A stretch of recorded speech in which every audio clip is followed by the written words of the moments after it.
Everyone knows they taste great and they're in abundance this time of year, but are there any health benefits to our fruit of the month, which is the tomato? So, Mary, as a certified nutritionist, what can you tell us about the health benefits of the tomato?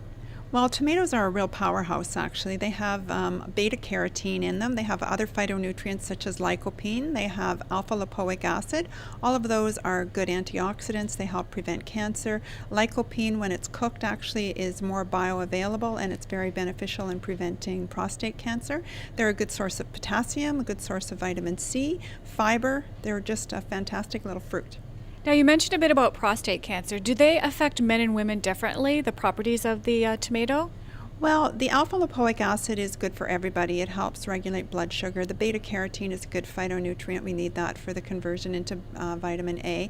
But the lycopene is particularly beneficial to the men before that prostate prevention purpose. Yeah. What are some things that we can incorporate into our diet, some sauces and some salsas? Salsas are a great way to use your tomatoes.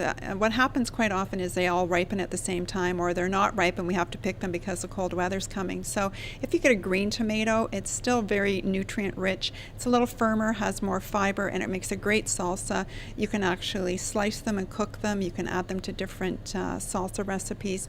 And then, of course, the variety of the red tomatoes. There's new ones out all the time. There's heirloom, there's heritage, there's plum tomatoes, Roma tomatoes, of course, beefsteak at this time.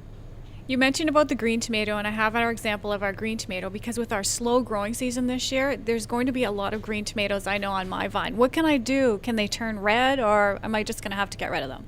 No, definitely not. Some people will just leave them on their counter and they'll ripen just fine. Some people will actually put them in a paper bag with a ripened banana, and the ethylene gas from the banana will actually help speed up the ripening process.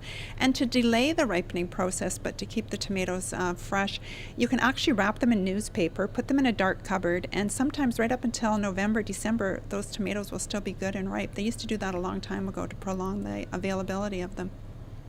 So tomato is our fruit of the month, and make sure you try to incorporate it into your diet this fall. For Go Sault Ste. Marie, I'm Ann Gordonnaire.